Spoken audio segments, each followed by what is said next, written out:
Hello friends, ನಮಸ್ಕಾರ ಎಲ್ಲರಿಗೂ. Cooking with Pratiksha ಚಾನಲ್ಗೆ ನಿಮ್ಮೆಲ್ಲರಿಗೂ ಆತ್ಮೀಯವಾದ ಸ್ವಾಗತ. ಫ್ರೆಂಡ್ಸ್, ಇವತ್ತು ನನ್ನ ಜೊತೆ ಒಂದು ಹೊಸ ರೆಸಿಪಿನ ಶೇರ್ ಮಾಡ್ಕೊಳ್ತಿದ್ದೇನೆ. ಇವತ್ತಿನ ರೆಸಿಪಿಯಲ್ಲಿ ಕೊಂಕಣಿ ಸ್ಟೈಲ್ ಸೂರ್ನೋಳಿ ದೋಸೆಯನ್ನು ಯಾವ ರೀತಿಯಾಗಿ ಮಾಡ್ಬೋದು ಅಂತ ತಿಳಿಸ್ಕೊಡ್ತಿದ್ದೇನೆ. ಹಾಗಿದ್ರೆ ಬನ್ನಿ ವಿಡಿಯೋನ ಸ್ಟಾರ್ಟ್ ಮಾಡೋಣ. ನೋಡಿ, ಮೊದಲಿಗೆ ಒಂದು ಪಾತ್ರೆಯನ್ನು ತಗೊಂಡು ಅದಕ್ಕೆ 1 ಕಪ್ ಆಗುವಷ್ಟು ದೋಸೆ ಅಕ್ಕಿಯನ್ನು ಸೇರಿಸ್ಕೊಳ್ಬೇಕಾಗತ್ತೆ. ದೋಸೆ ಅಕ್ಕಿಯ ಜೊತೆಗೆ ನಾವು ಮೆಂತ್ಯ ಕಾಳನ್ನು ಸೇರಿಸ್ಕೊಳ್ಬೇಕಾಗತ್ತೆ. ನಾನಿಲ್ಲಿ 1 ಚಮಚದಷ್ಟು ಮೆಂತ್ಯ ಕಾಳನ್ನು ಸೇರಿಸಿದ್ದೇನೆ. ತೊಗೊಂಡಿರುವಂಥ ಅಕ್ಕಿ ಮತ್ತು ಮೆಂತ್ಯ ಕಾಳನ್ನು ನಾವು ನೀರಲ್ಲಿ ಚೆನ್ನಾಗಿ ತೊಳ್ಕೊಳ್ಬೇಕಾಗತ್ತೆ.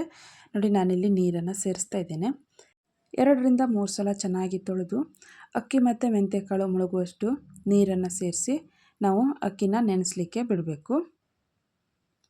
ನೋಡಿ, ಇದನ್ನು ನಾವು 7ರಿಂದ 8 ಗಂಟೆಗಳ ಕಾಲ ನೆನೆಸಿದರೆ ಒಳ್ಳೆಯದು. 7ರಿಂದ 8 ಗಂಟೆಗಳ ಕಾಲ ನೆನೆಸಿರುವಂಥ ಅಕ್ಕಿಯನ್ನು ನಾವೀಗ ಮಿಕ್ಸಿ ಮಾಡ್ಕೊಳ್ಬೇಕು. ನೋಡಿ, ಚೆನ್ನಾಗಿ ನೆಂದಿರುವಂಥ ಅಕ್ಕಿ ಮತ್ತು ಮೆಂತ್ಯಕಾಳನ್ನು ಮಿಕ್ಸಿ ಜಾರ್ಗೆ ಸೇರಿಸ್ತಾ ಇದ್ದೇನೆ. ಹಾಗೆಯೇ ನಾವು ಇದರ ಜೊತೆ ತೆಂಗಿನಕಾಯಿ ತುರಿಯನ್ನು ಕೂಡ ರೆಡಿ ಮಾಡಿ ಇಟ್ಕೊಳ್ಬೇಕು. ನಾನಿಲ್ಲಿ 1 ಕಪ್ ಆಗುವಷ್ಟು ಹಸಿ ತೆಂಗಿನಕಾಯಿ ತುರಿಯನ್ನು ತೊಗೊಂಡಿದ್ದೇನೆ.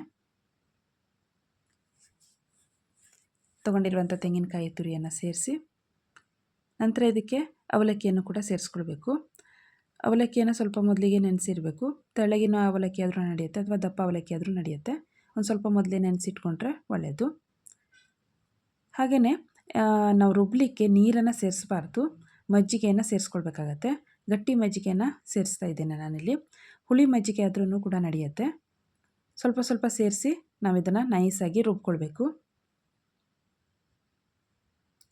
ನೋಡಿ, ಮೊದಲಿಗೆ ನಾನಿಲ್ಲಿ ಚೆನ್ನಾಗಿ ನೈಸಾಗಿ ರುಬ್ಕೊಂಡಿದ್ದೇನೆ. ನಂತರ ಇದಕ್ಕೆ ನಾವು 1 ಕಪ್ ಆಗುವಷ್ಟು ಬೆಲ್ಲವನ್ನು ಸೇರಿಸಬೇಕಾಗತ್ತೆ. ಹಾಗೆಯೇ ಒಂದು ಸ್ವಲ್ಪ ಅರಿಶಿಣದ ಪುಡಿಯನ್ನು ಕೂಡ ಸೇರಿಸ್ತಾ ಇದ್ದೇನೆ. ನೋಡಿ, ಈಗ ಬೆಲ್ಲ ಮತ್ತು ಅರಿಶಿಣದ ಪುಡಿಯನ್ನು ಸೇರಿಸಿದ ನಂತರ ಇದನ್ನು ಮತ್ತೆ ಪುನಃ ನಾವು ಚೆನ್ನಾಗಿ ನೈಸಾಗಿ ರುಬ್ಕೊಳ್ಬೇಕಾಗತ್ತೆ. ನೋಡಿ, ರುಬ್ಬಿರುವಂತಹ ಹಿಟ್ಟು ರೆಡಿಯಾಗಿದೆ. ಈಗ ಇದನ್ನು ಒಂದು ಪಾತ್ರೆಗೆ ಹಾಕ್ಕೊಳ್ತಾ ಇದ್ದೇನೆ.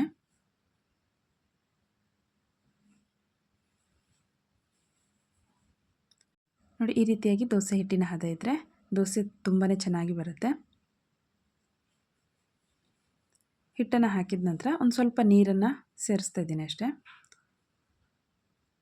ನೀರನ್ನು ಸೇರಿಸಿದ ನಂತರ ಒಮ್ಮೆ ಚೆನ್ನಾಗಿ ಕೈಯಲ್ಲಿ ಮಿಕ್ಸ್ ಮಾಡ್ಕೊಳ್ಳಿ. ನಂತರ ಇದಕ್ಕೆ ಒಂದು ಪ್ಲೇಟನ್ನು ಮುಚ್ಚಿಟ್ಟು ಹಿಟ್ಟು ಬರಲಿಕ್ಕೆ ಬಿಡಬೇಕು. ನೋಡಿ, ಇದನ್ನು ಮಾರನೇ ದಿನ ಮಾಡೋದಿದ್ರೆ ಹಿಂದಿನ ದಿನ ರಾತ್ರಿಯೇ ಹಿಟ್ಟನ್ನು ರೆಡಿ ಮಾಡಿಟ್ರೆ ನಮಗೆ ನೆಕ್ಸ್ಟ್ ಡೇ ಮಾರ್ನಿಂಗು ದೋಸೆ ಮಾಡ್ಕೊಳ್ಳಿಕ್ಕೆ ಸುಲಭ ಆಗುತ್ತೆ.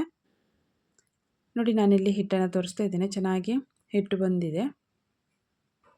ಈಗ ಇದಕ್ಕೆ ರುಚಿಗೆ ತಕ್ಕಷ್ಟು ಉಪ್ಪನ್ನು ಸೇರಿಸಿ ಒಮ್ಮೆ ಚೆನ್ನಾಗಿ ಮಿಕ್ಸ್ ಮಾಡಿ ದೋಸೆ ಮಾಡ್ಕೊಳ್ಳೋದಷ್ಟೇ. ನೋಡಿ, ನಾನಿಲ್ಲಿ ಗ್ಯಾಸ್ ಸ್ಟವ್ ಮೇಲೆ ಒಂದು ಪ್ಯಾನ್ ಇಟ್ಕೊಂಡು ಅದಕ್ಕೆ ದೋಸೆಯನ್ನು ಹಾಕ್ಕೊಳ್ತಿದ್ದೇನೆ.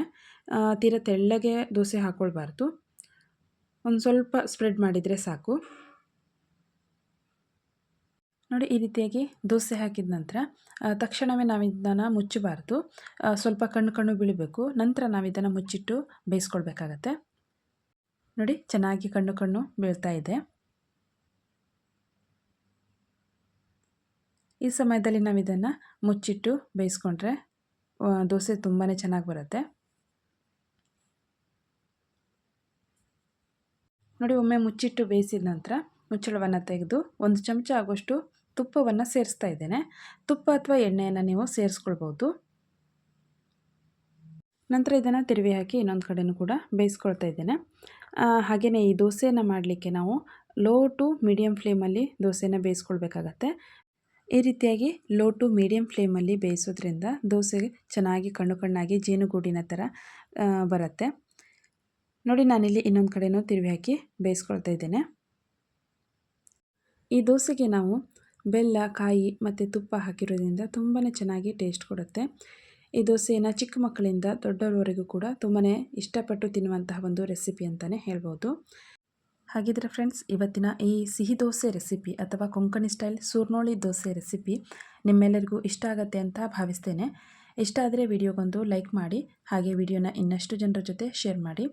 ಹಾಗೆಯೇ ನೀವಿನ್ನೂ ನನ್ನ ಚಾನಲನ್ನು ಸಬ್ಸ್ಕ್ರೈಬ್ ಮಾಡಿಲ್ಲ ಅಂದರೆ ಪ್ಲೀಸ್ ಸಬ್ಸ್ಕ್ರೈಬ್ ಮಾಡ್ಕೊಳ್ಳಿ. ಇನ್ನಷ್ಟು ಈಸಿ ಆ್ಯಂಡ್ ಹೆಲ್ತಿ ರೆಸಿಪೀಸ್ಗಾಗಿ ಕುಕಿಂಗ್ ವಿತ್ ಪ್ರತೀಕ್ಷಾ ಚಾನಲನ್ನು ಸಬ್ಸ್ಕ್ರೈಬ್ ಮಾಡ್ಕೊಳ್ಳಿ. Thank you for watching.